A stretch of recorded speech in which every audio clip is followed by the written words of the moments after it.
had a big hoo-ha at the start of Raw, focusing on the King and Queen of the Ring, mostly so we could remind you that although Gunther did win that tournament, Randy Orton's shoulders were not down for the Uno Dos Tres. Some people got so mad about this online. You've all got to calm down. And when I say all, I'm talking to the crazies, but I welcome the crazies too, because welcome to Ups and Downs, the show with me, Simon Miller, the bald idiot that just gives you my opinions about wrestling by wiggling my finger around. And again, that's not important, that's absolutely ridiculous, but I appreciate you being here all the same. Now let's go out and have a party, and let's up those down. Speaking of royalty too, Ludwig Kaiser then kicked off Raw because he wanted to introduce us to his dad Bowser. Sorry, Gunther. I do love how Gunther will not put the crown on his head because he just carries it around, but he did make it very clear here, I am the King of the Ring, and now I'm going to go to SummerSlam, and with that World Championship. And I tell you, by the end of the year, that is probably what's going to happen. He then turned his attention to Damian Priest and was all like, I do respect you, Mr. Damian, because when Rhea Ripley did get injured, you stood up, but also, I stood up and became the Intercontinental Championship, and damn it, I had the best reign ever. When you do think about this, once again, he may be telling the truth. Ring General also took a shot at Damian, though, because he was like, you are a crappy champion, because you won it via Money in the Bank, and given that he had said Damian Priest's name around about 700 times, and because he insulted him, as per Wrestling Rule 14.8, Damian Priest came to the ring. Finn Balor and JD McDonagh were with him as well, and Priest was all like, oh, look at your crowd. It's so adorable. And also, you want to talk about flukes? We all saw that video package. You didn't actually pin Randy Orton for the 1, 2, 3. His shoulders are up. Priest then defended himself because he was like, man, loads of people have won the championship via Money in the Bank, and you should know that. If you need a little bit of a lesson about this business, I'll be happy to teach you. I was like, man, I'd go to that. Damian Priest's business school, sign me up. Gunther always has the best comebacks though, because he was like, man, I tell you, ever since I joined the WWE, I've been waiting for anyone to teach me something in the ring, so maybe you can give me that lesson even beforehand when I am the King of the Ring, or after SummerSlam when I will be the world champion. I was like, Gunther, you've done it again. Drew McIntyre then interrupted because he probably felt like chopped liver, and after insulting CM Punk, he was like, what are you guys even talking about? Clash at the Castle is in like 3 weeks' time, meaning before you know it, I'm gonna be the world champion. So maybe everybody should start looking at me. Priest then made it clear that he's not looking past Drew, where McIntyre reminded him once again, listen, you absolute fool, you are spreading yourself too thin like peanut butter, and it's gonna cost you. And given what did happen on this week's episode of Raw, Drew McIntyre may be right. McIntyre is also confident that the Scottish fan base is going to break Damian mentally because he's going to get booed. Fair play to Damian. He was like, ha ha ha, you think I've never been jeered before? That doesn't bother me. They can do whatever they want. I'm still going to whoop you. He then wanted to know whether Drew's wife was going to be in attendance and wanted to know her name. And McIntyre melted down instantly, which was the point. Damian was like, you want to talk about me mentally breaking? Look how easy I just threw you in the river. Braun Strowman then just randomly walked out because he was meant to have a match. So this basically told you, I think you've been going too long, so I've just decided to interrupt. But to be fair, he wasn't entirely incorrect here. While I did enjoy this, it was stretched out just a little bit. There's also a little bit of an issue in terms of the live crowd because we had 3 bad guys yelling at each other here. And you can say whatever you want about modern pro wrestling. Sometimes you do need to keep things simple. And if you do have a good guy and you do have a heel, well, it just translates a little bit better. With that said, what we did do here is set up 2 pay-per-views, premium live events, and we're also trying to get brand new people into the main event, and I am never going to get mad about that because it does take time, and sometimes you do need to do things like this. Also, it's a Positive Pete show. You know the deal. Give it up. When Braun did indeed obliterate JD McDonagh. Of course he did. Now, to be fair, this went longer than I did expect, and Finn Balor was helping out here, which means at one point they kind of got out of the way of Braun. He went crashing into Rhea the ring post. Braun didn't really care though, and at one point he grabbed Balor and threw him in the ring. And even though the referee was like, please, would you all leave? Carlito then came out to help, but he got absolutely wrecked too. So this is what we are doing with Braun Strowman. We're going back to him being a crazy monster. JD then thought he could headbutt this man, which is like me entering a hair contest. It is totally pointless. So Strowman picked him up, he gave him the power slam. We were done. What really made me laugh is the Judgment Day tried to jump him after this, but he dealt with them like they were kids. Like McDonagh even hit him with a chair, but that did nothing. When essentially the Day of Judgment were like, man, this absolutely sucks, and they ran away. So I'm not really sure what the direction we are going with here. I mean, Braun Strowman just beat one of Judgment Day. So is he just going to go through the field? But look, it was actually very fun. JD McDonagh sold his ass off. Giving it enough. Liv Morgan was then with Kathy Kelly, and no, she doesn't care that she beat Becky Lynch by controversial means, because look, she is now the champion. She also had no idea that Dominic Mysterio and his moustache were going to do what they did do, but what is irking her is Becky is still walking around going, see, she can't beat me one-on-one without some help, but that's going to change tonight in a steel cage. That made me laugh because I was a bit like, well, actually it wouldn't count because you are in a cage, so there would be an asterisk when we cut to Damian Priest, and he was mad at Carlito and Finn Balor. Why didn't you finish off Braun? He also wanted McDonagh to be here right now, so he told these two to fight them, but they were terrified because they were like, we can't go out there in the halls. What if Braun gets us? That made me chuckle. We then zoomed to Ricochet after this, who was getting medically cleared by the local medical facility team. Well, Adam Pearce was there, and he was like, man, I don't trust this at all. Now, Ricky still wanted to fight Bron Breakker, because of course that's the reason he's in here in the first place, but Adam Pearce was like, no, I suspended that guy. When Ilja Dragunov walked in and was all like, I thank you very much for last week, because essentially Ricochet pushed him out the way. He also wanted a rematch, and Ricochet was happy to have that this evening, when Ilja said something like, no, I won't fight broken people, because I fight people because I want to break them. That's like, that makes absolutely no sense, but it's also the greatest thing that has ever been uttered in the world. Eventually they decided, screw it, we will just do it tonight, and when they were making those entrances, we did get another QR code, which of course the commentators are now talking about all the time, so this Bray Wyatt-inspired group is probably going to debut very soon. Otherwise, it was Ilja Dragunov versus Ricochet, and much like a few weeks ago, it absolutely ruled. And because Ricky was a little bit injured, Ilja just murked him for a while until Ricochet did a dive, and they're just so effortless, and they have wonderful chemistry, it's science. Sadly, Ricochet then tried for another dive, but Dragunov had learned, so he threw him into the side of the ring. Ricochet just did this crazy moonsault, and I got my ass all comfy because I was ready to chuck in. The chops and the bombs of power then started as their chests and skin got redder and redder, but when Ilja went for the H-bomb, it didn't work. He got super kicked. He followed up with a recall for the 1-2-ooh, but when he finally hit the shooting star press, he was totally broken, so he couldn't make the cover when the greatest thing ever happened. Because from nowhere, he must have teleported in for the Starship Enterprise. Bron Breakker was here, and he just speared the ship out of everyone. This guy is so damn good. It's also the best disqualification we have had in ages because it made all the sense in the world. Braun is still livid that he wasn't in the King of the Ring, so he doesn't care that he's suspended. He's gonna do whatever the hell he wants to do. Officials then checked on these guys as Pearce was like, Bron Breakker, I can't believe you did this to me. And he didn't care. But the last moment, he gave Adam a death stare. Pearce was like, please don't end me. So honestly, if you had told me beforehand that Ilja versus Ricochet was going to end in a DQ, I'd have been like, man, that sounds so crap. But in practice, it was brilliant, and the fans are really getting into Braun here because of course they are. He's essentially Stone Cold Steve Austin. I mean, he's not, but he's just doing whatever the flubby wants. Give it an up. We also saw everybody arguing in the back until Braun did walk off and Adam Pearce turned around and Kiana James was there. And I think this time he may be accepting of her help, because they went to his office to have a drink. He was done with it. When we got the most ridiculous skit with the Miz and R-Truth. Of course we did. But they were working on an ice cream truck, because why wouldn't you do that? As the Miz was like, why did you make me wear white today, Truth? Truth was like, well, you know, vanilla is your favorite color, so you've got to represent. This is when the Miz was going to insist that Truth's favorite flavor was chocolate, but Truth interrupted him and said, nah, it's strawberry, dog, when the camera panned out and the New Day were there, just looking at the Miz going, oh, we heard what you were going to say, and the Miz freaked out. This was genuinely quite funny. And they actually did say to these two geese title shot, and R-Truth was totally fine with this when the Miz was like, no, don't do that. So I suppose we are going to do it next week when we got into the serious part, because Karrion Kross turned up and he did not want an icy cream treat. Because instead he went up to Xavier Woods and he was all like, why are you still hanging around with this Kofi Kingston? He is holding you back, and if you don't do something about it for too long, you are going to waste your career. And I tell you this, Karrion is so much better as the manipulator as opposed to the spooky guy.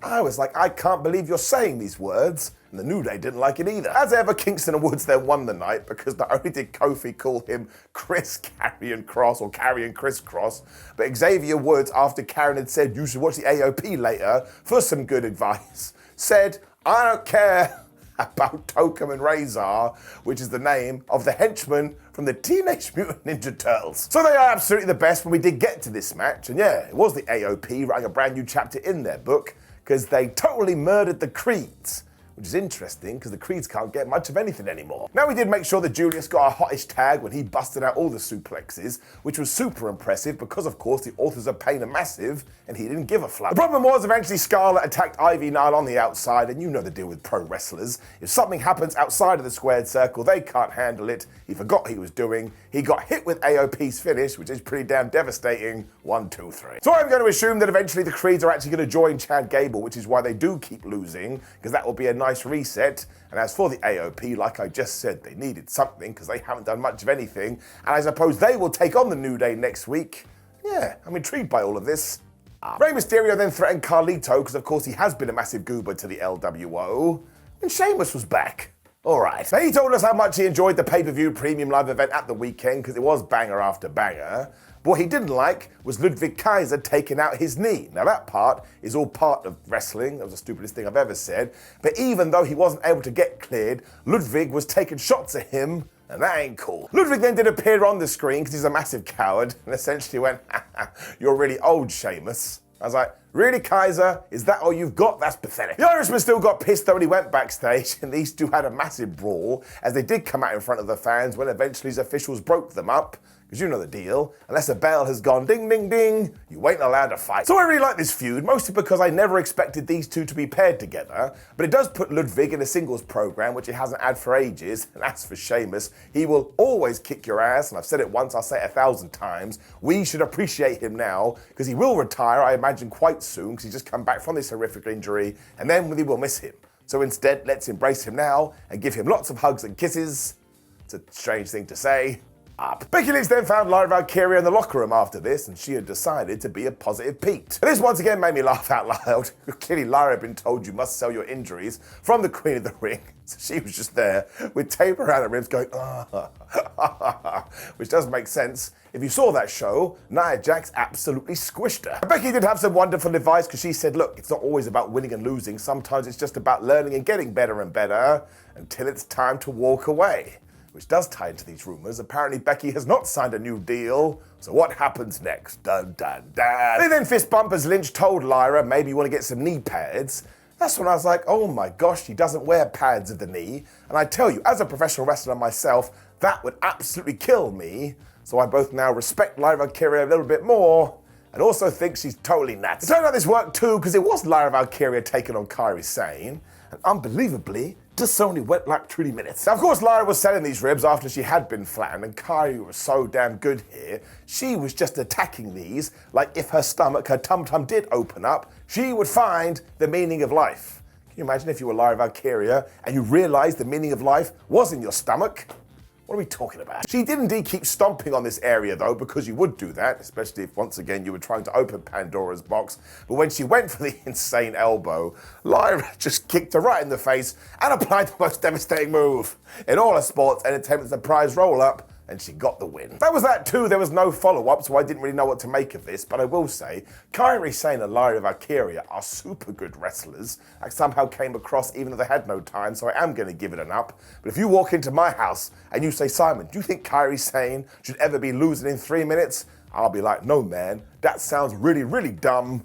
That's why I'm going to give it a down. Even more so because it was via surprise roll-up, and I have no problem with that maneuver. But you know the deal, with pro wrestling, it really does overuse it a lot. Finn Balor and Carlito then refound Damian Priest, and Damian was livid about this. He was like, why are you back, Carlito? I don't want to see you. So this was like me going home when I tried to see my parents, and Carl was like, well, you called a Judgment Day meeting, man. He was like, yeah, I did. But you went in the Judgment Day, take the hit. Carlito also wanted to know if Damian was going to help him in his match later, but he wouldn't give an answer. So once again, you can just see what's happening here. Someone who is most definitely going to be responsible for Priest being kicked out of the group is Carlito. He then walked off as JD McDonagh arrived, and Priest was mad at him too, because he had seen footage of him earlier, and JD had been talking to Liv Morgan. Ruh-roh. McDonagh made it clear though the only reason he was having a conversation is to tell her she wouldn't be champion for much longer. And can you imagine? Hey you, come over here. What's up, man? You absolutely suck and you were gonna lose the most important thing you had. Well, that wasn't very nice. I thought we were gonna be friends. Finally, Dominic Mysterio and his moustache walked in, and Damian was like, what the hell did you do at the weekend? Dom was like, look, it's okay, I know I screwed up. I've already talked to Rhea on the phone, and I am going to make good later on. Here's a spoiler, he definitely did not make good. This is when we saw Dakota Kai and Kairi go into the Damage Control locker room, and Io Sky just looked at them, went totally ballistic, and she even stomped through a table. Now, she did do that in one try, which was pretty badass, but can you feel the tension on Monday Night Raw? And it is not sexual. All these groups are gonna break up and somebody needs to help them. When it was time for Rey Mysterio versus Carlito, I was like, whoops, I did not know what was happening on this show. I looked bad at first because Zelina Vega and Dragon Lee had come out with Rey, but it didn't matter because halfway through this, Finn Balor was like, I was meant to go to the ring. And he walked out and did a whole lot of nothing. Now, he did attack Lee, which was very brave of him because he is a dragon. But Rey just saw this. He dove onto Finn Balor to take him out. And while you would think that Carlito would use the distraction to his advantage, he tried. He totally failed. 619, big splash. Carlito loses. It sucks to be him. So this felt very cut and dry, but I did enjoy the two going at it. There was nothing wrong with this at all, so I am going to give it an up. But the best part was afterward, the Judgment Day once again tried to attack. They were totally failing when Damian Priest finally arrived. And man, he totally destroyed Dragon Lee. He totally destroyed Rey Mysterio. And he just came off as such a badass here, which is what you want because one, we're clearly going to turn him babyface too. And two, he is the world champion, so he should have this aura about him. Also, secret option number 3 goes back to what we were talking about earlier. He is spreading himself too thin because now not only does he have to worry about Drew, he has to worry about Gunther, and he's feuding with the LWO. This is gonna cost him. When Chad Gable was in the back just yelling at Tozawa, why didn't you come to King of the Ring? So it took him 4 days to have this conversation. Turned out that he was being an angry dad though, because he was like, I'm not mad at you, I'm just disappointed. When Braun Strowman just walked in the picture and was like, rah! Where's JD McDonagh? I was like, bro, you an idiot. Otis and Maxine then turned up, which was a terrible idea, because Chad turned to Maxine. He's like, oh, well, look who it is. Goldilocks, 3 brain cells. Now, look, I shouldn't have laughed at this, but Chad is so horrible, it kind of goes 180 and it is a little bit comical. She's also banned from ringside tonight because it's not a fashion show. So I was face palming when, of course, he turned to Otis and said, as for you, I should be the Intercontinental Champion right now, but you went and screwed it up. Out of kindness, though, he has got him a second chance against Bronson Reed, which doesn't sound very kind at all when he made him say those 3 words, no matter what. I still don't really know what that means, but my word, are they getting it over. And then Otis lost. Oh no. Now, to be fair, as always, this was Chad Gable's fault, because at one point Otis had found his momentum and he was going to hit the caterpillar when, of course, Chad jumped on the ring apron. He was like, no, I hate that move. You're not allowed to do it. Given that he was going to do it anyway, Gable went even more bonkers, but of course, during all of this, Bronson Reed had taken a med pack. When Otis was turning around, he gave him a big old smack to the face and he hit the tsunami and he beat him. And I was like, Gable, you can't be mad at this. It was totally your fault. He was still mad. There was more to this though, because Chad Gable did lose his mind and he called an Alpha Academy meeting right now, which meant Tozawa and Maxine had to come to the ring. And he was like, I don't know how to get through to these kids. What he has learned is that they clearly lack discipline, so he's gonna have to administer some of that when he took off his belt and he told Otis, I'm gonna whip you. And this was not meant to be kinky. Now, thankfully, Maxine Dupree tried to stop him here, but that just got her sent to the back. And as she was leaving, Sami Zayn arrived because he couldn't take any of it. He was like, listen to me, Chad Gable. You are just an absolute crazy person, and you're a manipulator, and that's how you keep getting shot to the Intercontinental Championship. He also called him a little man, as I had Shorty G flashbacks when he also said, you are responsible for all your mistakes, so maybe you need to start looking in the mirror and just accepting them, and then you wouldn't be an absolute dumpster fire. Chad was still more interested in whooping Otis with the belt, so he went back to doing that when Sam stopped him once again. But of course, this gave us a visual of Sami Zayn on one side of the ring and Chad Gable on the other side of the ring with Otis in the middle. Sometimes wrestling can be so simple. Zayn was then pleading with Otis to listen to the fans because they love you, which of course is when Chad jumped Sami Zayn. But as soon as Zayn got the upper hand, Otis grabbed him, he moved him to one side, which created an opening, so Gable gave him a big old suplex. We did tease that this is when maybe Otis was going to turn, but Chad Gable told him to leave, which he did.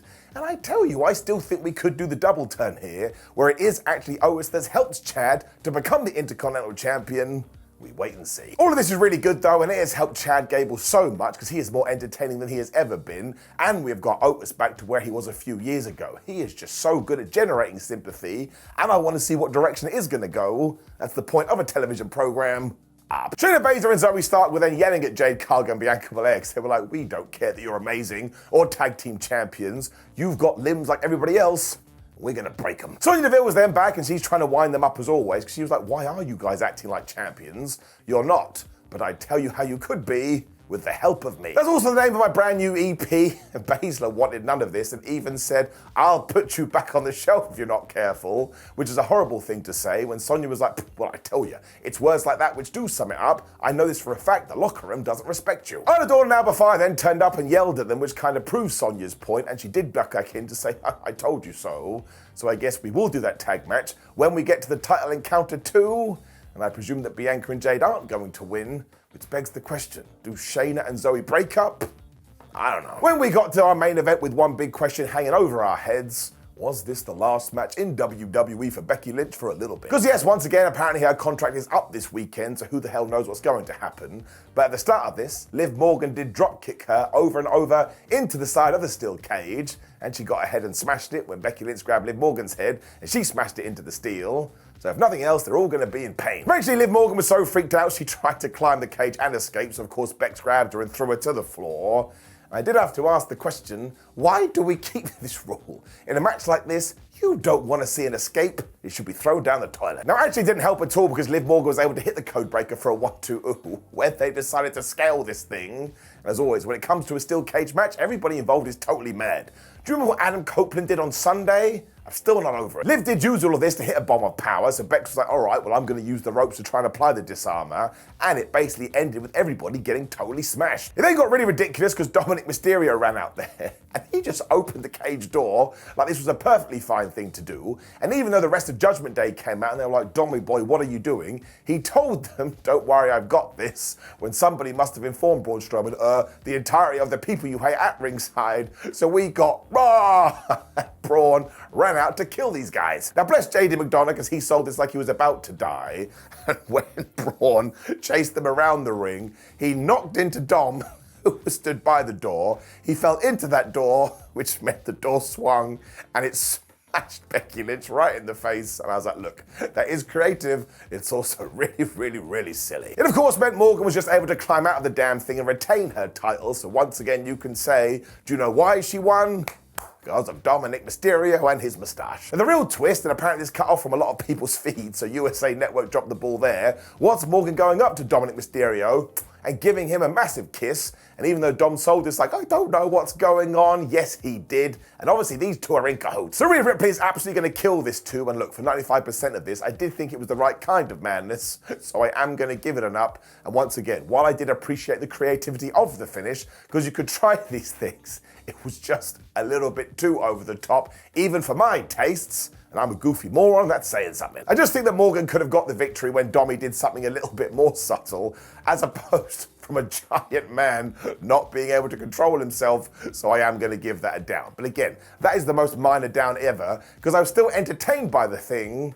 I was just entertained in kind of a silly way. I suppose the best way to put it is that we did over-egg the pudding and maybe we overthought this a little bit, but look, it now does send Becky Lynch away, and who the flub knows what she's going to do. Whatever she does do, she deserves all the money in the world because she's brilliant, and we have now told everyone Liv Morgan is going to be your champion, and if you want to see what happens with Liv, tune in next week. So I thought this was a decent episode of Raw. I mean, clearly we're trying to plan for Clash of the Castle and SummerSlam, which does make all the sense in the world, so I had a good enough time.